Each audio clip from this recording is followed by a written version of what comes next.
Des vision boards, c'est bien. Des vision boards qui fonctionnent vraiment, c'est encore mieux.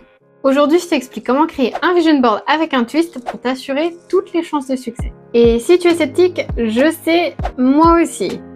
Ça, c'était avant que j'essaie cette méthode-là, parce que jusqu'à maintenant, je faisais des vision boards. C'était super joli, c'était motivant, ça faisait rêver, je l'avais sous le nez tout le temps, et pourtant, je voyais pas vraiment de différence.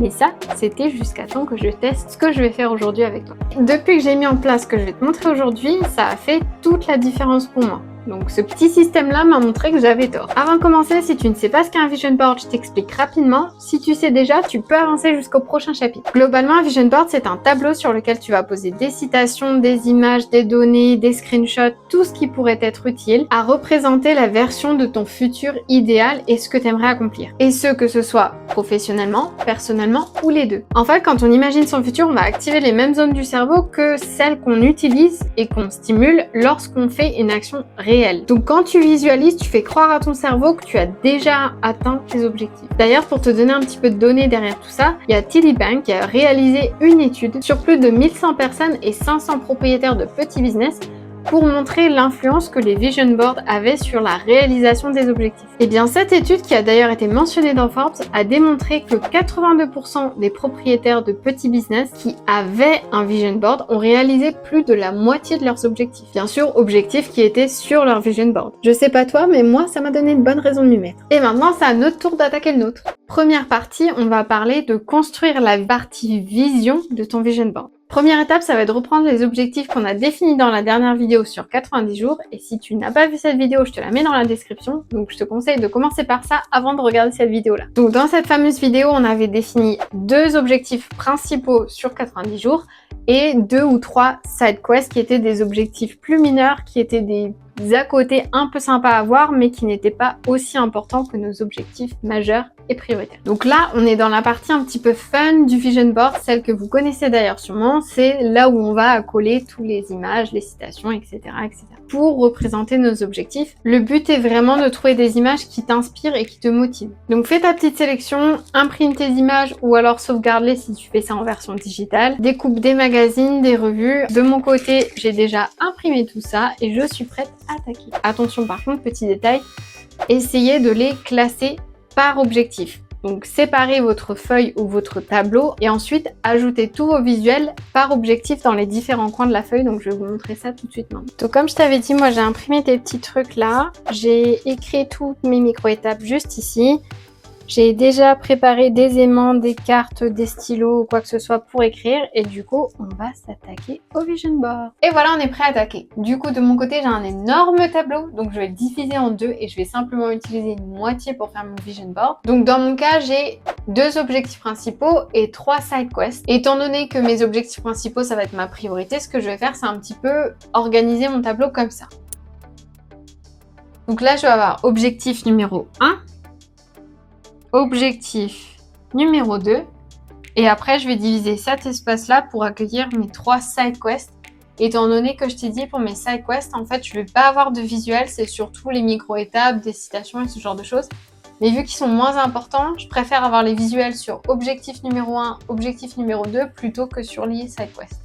Et du coup là on aura side quest 1, side quest 2, side quest 3. Donc voilà à peu près l'organisation. Bon, c'était juste pour te montrer. Donc maintenant j'efface et on va vraiment apposer tous les visuels en fonction des objectifs. Comme je l'ai mentionné, tu peux aussi faire ça de façon digitale et auquel cas tu peux utiliser des plateformes comme Canva, Notion, etc. Personnellement, je préfère faire ça de façon physique parce que je trouve ça plus sympa, mais surtout choisis le format qui te convient, que ce soit physique ou digital. Objectif numéro 1, du coup, c'est sur ma chaîne YouTube. Donc je vais mon objectif principal. Et ensuite, je vais avoir plusieurs visuels que je vais accrocher autour en fonction de ce que j'ai voulu. Donc, il y a des screenshots où j'ai changé les chiffres pour dire que j'aimerais bien atteindre mes 1000 premiers abonnés. Il y a un truc sur la monétisation de la chaîne aussi. Donc, voilà, c'est un petit peu mes objectifs. Donc, on va mettre tout ça un petit peu là où on peut.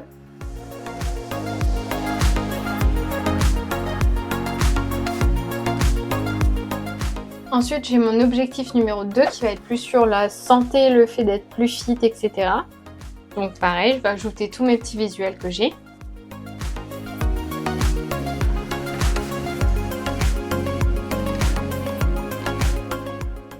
Et voilà pour mon deuxième objectif. Et maintenant, je vais ajouter les side quests, bien que je n'ai pas beaucoup de visuels pour cela, puisque c'est pas la priorité.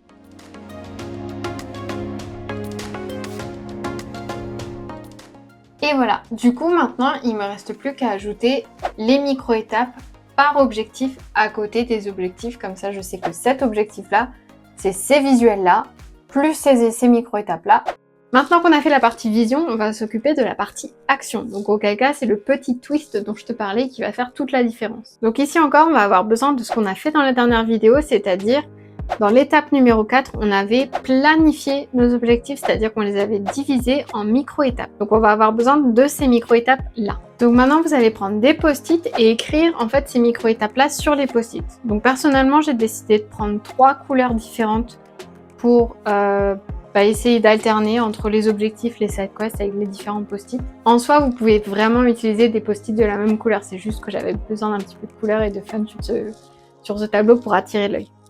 Donc maintenant, on va prendre tous nos petits post-it et on va essayer de les placer entre les sections ou à côté des sections, là où on aura laissé de la place, par objectif encore une fois. Bien entendu, si vous avez 50 micro-étapes sur votre liste, mettez pas les 50. Essayez de réduire aux étapes principales et vous mettez ces étapes-là. Et vos micro-étapes, donc les vrais 50, vous les laissez dans l'objectif lui-même. Et comme ça, quand vous faites votre point hebdomadaire, vous pouvez les rayer sur votre liste dans votre objectif. Donc si tu le fais en version digitale, ce que tu peux faire, c'est soit le faire sur un document Google quelconque et ensuite ajouter des commentaires.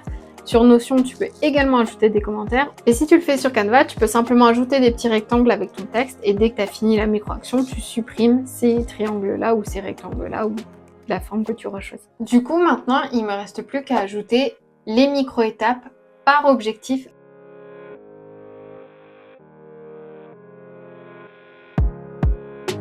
Ah, et petit conseil, j'ai pas précisé, mais idéalement les micro-étapes, essayez de les mettre dans l'ordre dans lequel vous devez les réaliser ou vous espérez les réaliser.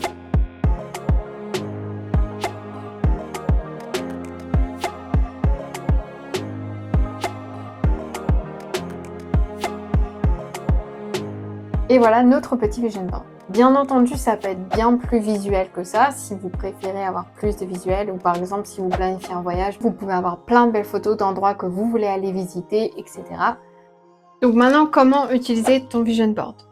Premier détail important, garde-le où tu peux le voir constamment. Donc que ce soit dans ta chambre, dans ta salle de bain, derrière ton écran, à ton bureau ou quoi que ce soit, garde-le là où tu vas le voir. Personnellement, il est juste à côté de moi, à mon bureau, tout le temps. Comme ça, je le vois tous les jours en arrivant et c'est aussi de là que j'actionne toutes les micro-étapes, etc. C'est à mon bureau. Et du coup, le deuxième point, c'est quand tu fais ton petit check-up hebdomadaire pour vérifier tes objectifs, tu regardes aussi ton vision board et dès que tu as des micro-étapes qui sont faites, tu peux retirer le post-it et c'est un truc de moins sur la liste et ça te permet de voir où t'en es dans les avancées.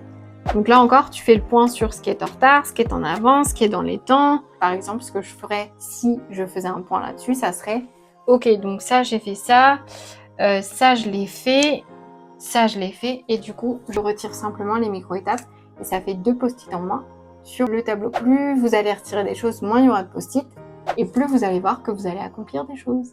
Et si tu vois qu'il te manque une étape que tu avais oublié de mentionner pendant la phase de planification, rien ne t'empêche de l'ajouter maintenant, tu reprends un post-it, tu le réécris dessus et tu l'ajoutes dans l'ordre que tu dois le faire. Et voilà, à toi de jouer. Maintenant, tu as toutes les infos pour faire un vision board qui fonctionne. Pour rappel, si tu n'avais pas défini tes objectifs, je te remets la vidéo dans la description et elle sera juste là. Donc n'hésite pas à la regarder pour avoir des objectifs qui sont en phase et alignés avec ta vision d'un futur idéal et qui soit aussi planifié grâce à ces micro-étapes là. Donc on a fait tout ça dans la dernière vidéo, donc je te la remets si tu veux la regarder avant de te lancer dans ton vision board, ce que je te recommande vraiment. Et voilà, comment changer ta vie petit à petit par tranche de 90 jours et pour avancer plus vite vers tes objectifs. Si tu as aimé ce format de vidéo, n'hésite pas à la liker, comme ça m'indique un petit peu ce que vous en pensez. Et n'hésite pas non plus à t'abonner pour être informé des prochaines sorties de vidéos si ça t'a intéressé. Donc toutes les vidéos touchent à tout ce qui va être sur le développement personnel, la liberté financière, le business, l'entrepreneuriat. J'espère que ça vous a plu et à très vite.